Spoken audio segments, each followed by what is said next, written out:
ही जी शिवसेना नाहीये, हम्म, ही अमित शहा नरेंद्र मोदीच्या आशीर्वादाने चाललेली एक गँग आहे ही. हम्म, जोपर्यंत अमित शहा नरेंद्र मोदी यांचा या गँगला आशीर्वाद आहे तोपर्यंत यांना शिवसेना म्हटलं जाईल. तशी ती शिवसेना नाही, ती गद्दार लोकांची गँग आहे. हम्म, आणि शिवसेना नाव त्यांनी धारण केलेलं आहे. शिवसेनेचा त्यांनी जसा एखाद्या वाघाला सिंहाला कसं ते कातड पांघरतात आणि तसं पांघरलं म्हणून काय ती शिवसेना होत नाही. शिवसेना तर बाळासाहेबांची आणि उद्धवजीच्या नेतृत्वाखालचीच आहे. हे तर सत्य कबूल केलं पाहिजे.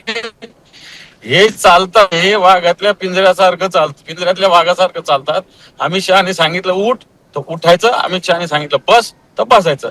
अशानं थोडी शिवसेना म्हणता येऊ शकतो. हम्म, परंतु मी मुद्दा हा मांडतोय हम्म, की अशा पद्धतीनं जर एखाद्याला पश्चाताप झाला हम्म, आणि त्याला करावं वाटलं काम संघटनेचं तर त्याच्यात काही हरकत नाही. पण हम्म, ज्यांनी गद्दारी केली मोठ्या मोठ्या लोकांनी, ज्यांना सगळी दुनिया दिली होती, काही लोक जे असतात ना मोठे नेते वेगळे हम्म, आणि त्यांच्या सोबत काम करणारे खालच्या फळीतले संघटनेचं काम करणारे लोक वेगळे असतात. हम्म, काही लोक या मोठे लोक काही आश्वासने देतात, काही प्रलोभनं देतात, हम्म, काही मिसगाईड करतात आणि असं करून संघटना बदलायला भाग पाडतात किंवा काही प्रेशर टाकतात. हम्म, पण अशी एक मोठी फळी आत्ताच्या घडीला शिंदे गटातली अस्वस्थ आहे.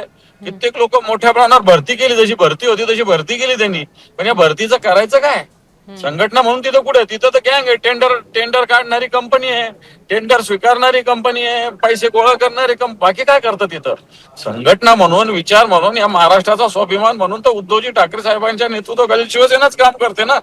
आता तेही महत्वाचं आहे. नुसती सत्ता, मुख्यमंत्री, उपमुख्यमंत्री, मंत्री एवढंच होणं महत्वाचं नाहीये. या महाराष्ट्राचा स्वाभिमान हा सुद्धा महत्वाचा आहे. तो बाळगणारा हिंदुत्वाचा स्वाभिमान हा सुद्धा बाळगणं महत्वाचं आहे. ते काम तर उद्धवजी ठाकरे साहेबांच्या नेतृत्वाखाली